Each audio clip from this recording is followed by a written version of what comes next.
Identifying roles and goals. Of course, the logical verbal left brain becomes important also as you attempt to capture your right brain images, feelings, and pictures in the words of a written mission statement. Just as breathing exercises help integrate body and mind, writing is a kind of psychoneuromuscular activity which helps bridge and integrate the conscious and subconscious minds. Writing distills, crystallizes, and clarifies thought and helps break the whole into parts. We each have a number of different roles in our lives, different areas or capacities in which we have responsibility.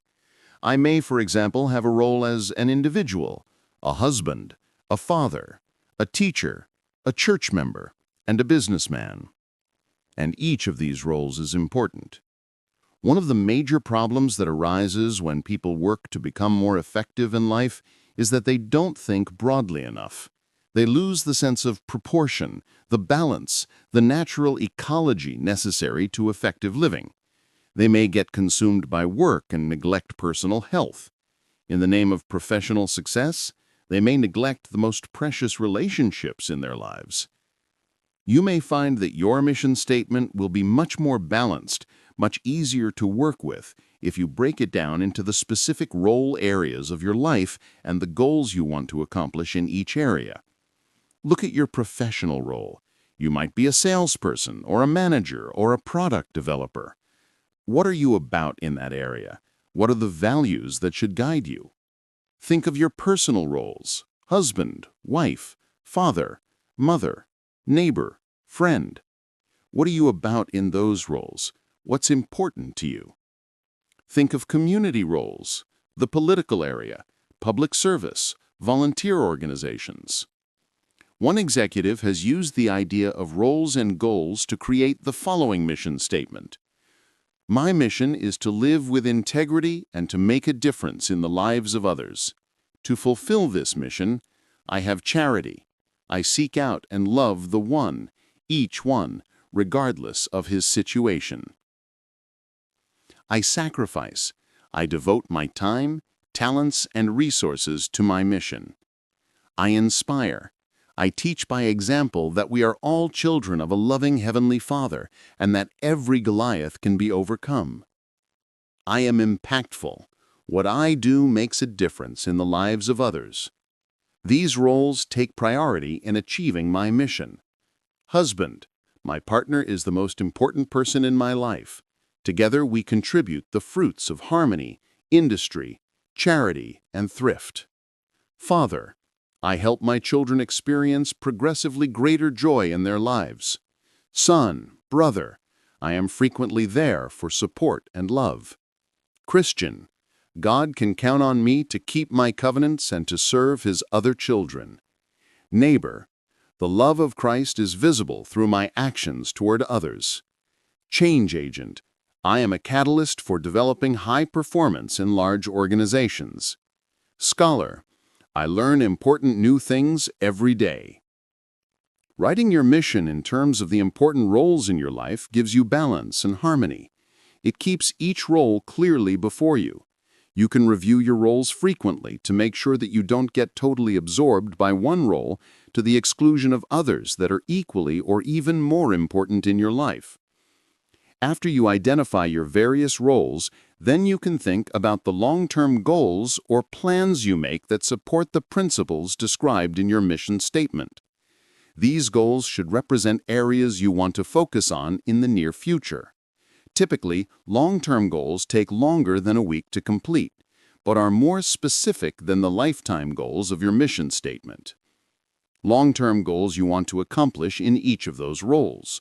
We're into the right brain again, using imagination, creativity, conscience, and inspiration. If these goals are the extension of a mission statement based on correct principles, they will be vitally different from the goals people normally set. They will be in harmony with correct principles, with natural laws, which gives you greater power to achieve them. They are not someone else's goals you've absorbed. They are your goals. They reflect your deepest values, your unique talent, your sense of mission, and they grow out of your chosen roles in life. An effective goal focuses primarily on results rather than activity. It identifies where you want to be and in the process helps you determine where you are. It gives you important information on how to get there, and it tells you when you have arrived. It unifies your efforts and energy. It gives meaning and purpose to all you do.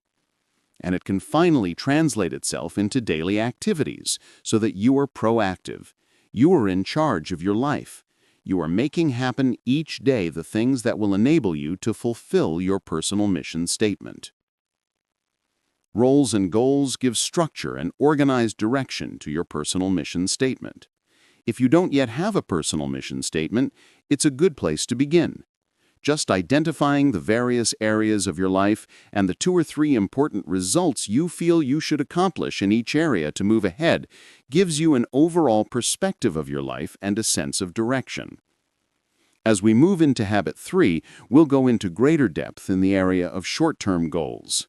The important application at this point is to identify roles and long-term goals as they relate to your personal mission statement. These roles and long-term goals will provide the foundation for effective goal setting and achieving when we get to Habit 3, day-to-day management of life and time. Family mission statements. Because Habit 2 is based on principle, it has broad application. In addition to individuals, families, service groups, and organizations of all kinds become significantly more effective as they begin with the end in mind. Many families are managed on the basis of crises, moods, quick fixes, and instant gratification, not on sound principles. Symptoms surface whenever stress and pressure mount. People become cynical, critical, or silent, or they start yelling and overreacting. Children who observe these kinds of behavior grow up thinking the only way to solve problems is flight or fight. The core of any family is what is changeless, what is always going to be there: shared vision and values. By writing a mission statement, you give expression to its true foundation. This mission statement becomes its constitution, the standard, the criterion for evaluation and decision-making. It gives continuity and unity to the family, as well as direction. When individual values are harmonized with those of the family, members work together for common purposes that are deeply felt.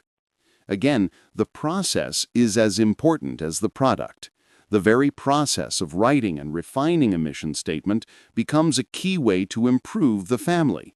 Working together to create a mission statement builds the PC capacity to live it. By getting input from every family member, drafting a statement, getting feedback, revising it, and using wording from different family members, you get the family talking, communicating on things that really matter deeply. The best mission statements are the result of family members coming together in a spirit of mutual respect, expressing their different views and working together to create something greater than any one individual could do alone. Periodic review to expand perspective, shift emphasis or direction, amend or give new meaning to time-worn phrases can keep the family united in common values and purposes. The mission statement becomes the framework for thinking, for governing the family. When the problems and crises come, the Constitution is there to remind family members of the things that matter most, and to provide direction for problem-solving and decision-making based on correct principles. In our home, we put our mission statement up on a wall in the family room so that we can look at it and monitor ourselves daily. When we read the phrases about the sounds of love in our home, order, responsible independence, cooperation, helpfulness, meeting needs, developing talents, showing interest in each other's talents, and giving service to others, it gives us some criteria to know how we're doing in the things that matter most to us as a family. When we plan our family goals and activities, we say, in light of these principles, what are the goals we're going to work on? What are our action plans to accomplish our goals and actualize these values?